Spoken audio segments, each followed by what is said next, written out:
My name is David, and 3 years ago, I took a night security job at an old hospital on the edge of town. Most of the building had been shut down for years.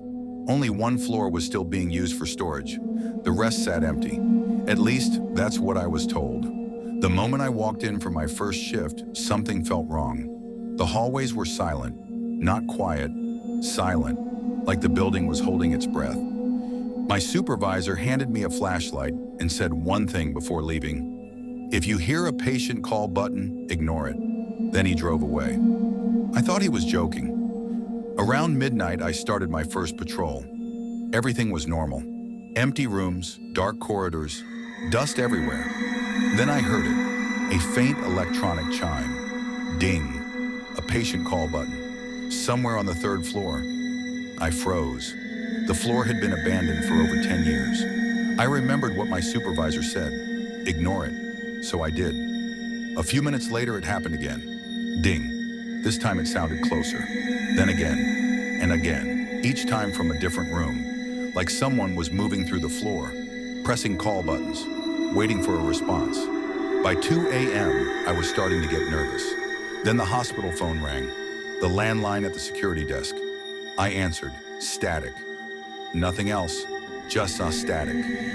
Then a weak voice, a man's voice, barely audible. Basement. The line went dead. I stared at the phone. Nobody should have been inside the building, but something about that voice felt real, too real. I grabbed my flashlight and headed downstairs. The basement was colder than the rest of the hospital. The air felt heavy. The deeper I went, the stronger the smell of old concrete and dust became. At the end of the hallway, I found a metal records room. The door was slightly open. Inside were thousands of old patient files. Most were covered in dust, except one, a single folder sitting on the desk, like someone had left it there recently. I opened it. The file belonged to a patient admitted 30 years earlier. The photo clipped to the front made my stomach drop. It was me, not someone who looked like me. Me, same face, same scar above my eyebrow, same everything. My hands started shaking. The admission date was impossible. It was 27 years before I was born. Then I heard footsteps behind me, slow, deliberate, coming down the hallway. I turned off my flashlight and listened. The footsteps stopped outside the door. Then a patient call button sounded, right beside me. Ding. I looked down. The patient file was open to the final page. A discharge report. Time of death, 3:17 a.m. I checked my watch, 3:16. My pulse stopped. Then I noticed something else.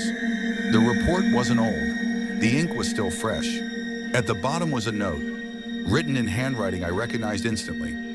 My own. It said, "You were never the security guard. You've always been the patient."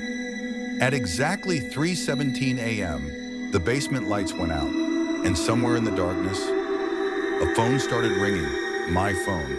The one in my pocket. When I answered, the voice on the other end said, "Welcome back.